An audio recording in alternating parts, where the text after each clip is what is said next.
Good evening everybody. Study भाई में आपका स्वागत है। इस वीडियो में UPSC mains paper 2024 general studies 2 के प्रश्नों कर लूँगा।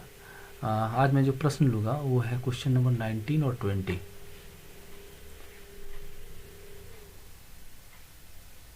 क्वेश्चन नंबर 19 इस प्रकार है, terrorism has become a significant threat to global peace and security.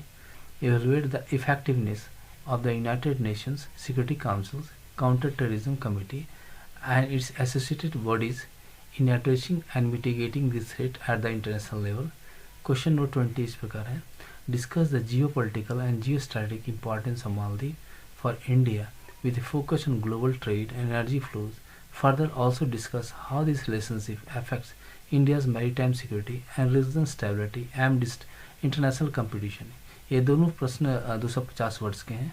Question number 19 का इंग्लिश का मॉडल इस प्रकार है, terrorism transcends national borders undermining peace development and human rights.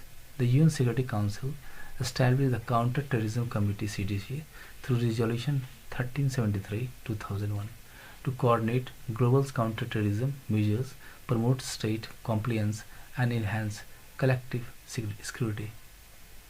Effectiveness of CTC and associated bodies. A norm setting.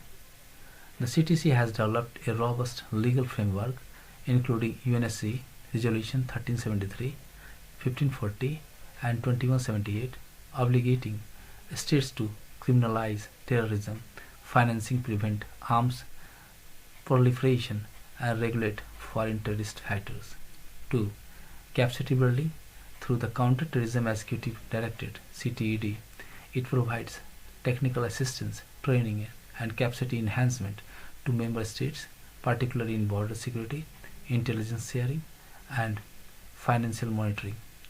Third, global coordination. It fosters cooperation with international organizations like FATF, Interpol and ICAO, strengthening efforts to curb terror financing and aviation security. Fourth, review mechanism. CTC monitor member states compliance with counter-terrorism obligations through periodic reporting and on-site visits. Limitations. Enforcement challenges. CTC lack binding enforcement powers, relying heavily on member state compliance. Geopolitical interest, veto politics and selective implementations hinder impartial actions against state-sponsored terrorism. Human rights concerns. Counter-terrorism measures often conflict with civil liberties, raising legitimacy issues, resource gaps. Many developing states lack the institutional capacity to implement obligations fully. Conclusion. The CTC has been instrumental in strengthening global legal and institutional counter-terrorism framework. However, effectiveness is curtailed by enforcement limitations and political divides. Greater inclusivity, depoliticization and integration of human rights safeguards and crucial for ensuring its role as a credible guardian of international peace and security. इसका हिंदी का model answer इस प्रकार है, आतंकवाद सीमाओं से परे एक ऐसी चुनौती है जो शांति, विकास और मानवाधिकारों को प्रभावित करता है। इसी परिप्रेक्ष्य में संयुक्त राष्ट्र सुरक्षा परिषद 2001 के प्रस्ताव 1373 के अंतर्गत आतंकवाद निरोधक समिति का गठन किया गया, जिसका उद्देश्य 27 देशों के प्रयासों का समन्वय एवं अनुपालन निश्चित करना है। सीटीसी एवं संबद्ध संस्थाओं की प्रभावशीलता। पहला, मानक निर्धारण। सीटीसी ने 1373, 1540 और 2178 जैसे प्रस्ताव के माध्यम से कानूनी ढांचा तैयार किया, जिससे आतंकवाद के वित्त पोषण पर रोक, हथियारों के प्रसार की रोकथाम तथा विदेशी आतंकवादी लड़ाकों की निगरानी सुनिश्चित हुई। दूसरा, क्षमता निर्माण। सीटीसी के कार्यकारी निदेशालय सीटीईडी के माध्यम से सदस्य देशों को तकनीकी सहायता, प्रशिक्षण, सीमा सुरक्षा और वित्तीय निगरानी में सहयोग दिया जाता है। थर्ड, वैश्विक समन्वय। एफएटीएफ, इंटरपोल, आईसीएओ जैसी संस्थाओं के साथ सहयोग से आतंक, वित्त पोषण और विमानन सुरक्षा पर नियंत्रण मजबूत हुआ है। कुछ 4, निगरानी तंत्र। सदस्य देशों के अनुपालन की समीक्षा, रिपोर्ट और मैदानी दौरों के माध्यम से की जाती है। सीमाएं। परिवर्तन शक्ति का अभाव। सीटीसी के पास बाध्यकारी परिवर्तन क्षमता नहीं है। भूराजनीतिक हित, वीटो राजनीति और पक्षपाती रवैये से कार्रवाई प्रभावित होती है। मानवाधिकार मुद्दे, कई बार आतंकवाद निरोधक कदम नागरिक स्वतंत्रताओं से टकराते हैं। संसाधन की कमी, विकासशील देशों में आवश्यक संस्थागत क्षमता का अभाव है। निष्कर्ष, सीटीसी ने वैश्विक कानूनी और संस्थागत ढांचे को मजबूत किया है, लेकिन परिवर्तन और राजनीतिक चुनौती के कारण इसकी प्रभावशीलता सीमित है। निष्पक्षता, समावेशिता और मानवाधिकारों का ध्यान रखते हुए यह संस्था अंतर्राष्ट्रीय शांति और सुरक्षा की विश्वसनीय संरक्षक बन सकती है।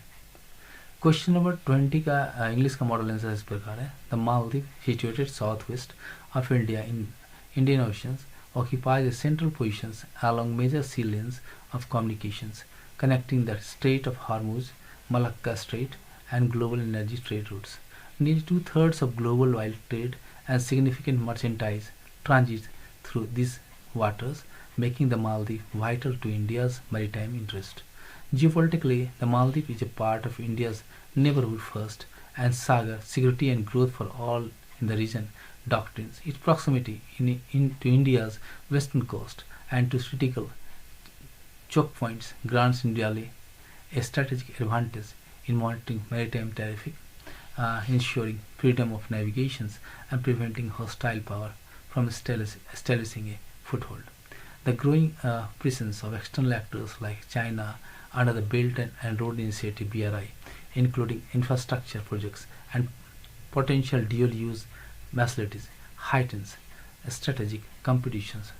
For India, securing Maldives within its strategic orbit, ensuring resilience against encirclement in the Indian Ocean region.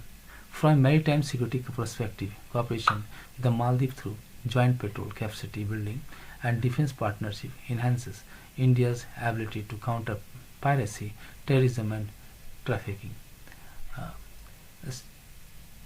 Stability in Maldives also contributes to regional order, preventing it from becoming a site of proxy competitions. Thus, the Maldives is not just a small island nation but a linchpin in India's maritime security architecture, ensuring safe global trade and energy flows while maintaining balance amidst intensifying international rivalry in the IOR. Conclusion: a stable and cooperative Maldives is indispensable for India's maritime dominance, regional stability and uninterrupted. इसका हिंदी का model इस प्रकार है। मालदीव भारत के दक्षिण पश्चिम में हिंद महासागर में स्थित है और यह उन प्रमुख समुद्री मार्गों सी लेन्स ऑफ कम्युनिकेशन के बीच स्थित है जो हार्मोन जलरुवद, मलक्का जलरुवद और वैश्विक ऊर्जा व्यापार को जोड़ते हैं। विश्व के लगभग 2/3 तेल व्यापार और बड़ी मात्रा में माल ढुलाई इन मार्गों से होती है, अतः मालदीव भारत के समुद्री हितों के लिए अत्यंत महत्वपूर्ण है। भू राजनीतिक दृष्टि से मालदीव भारत की पड़ोसी प्रथम और SAGAR security and growth for all in the region नीति का अहम हिस्सा है।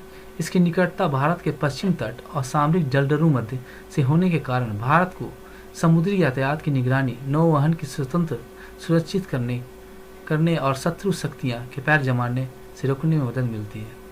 हाल के वर्षों में चीन जैसे बाहरी कारकों की उपस्थिति, विशेषकर belt and road initiative (BRI) के अंतर्गत बंदरगाह और संरचना परियोजना के माध्यम से हिंद महासागर क्षेत्र में प्रतिस्पर्धा को बढ़ा रही है।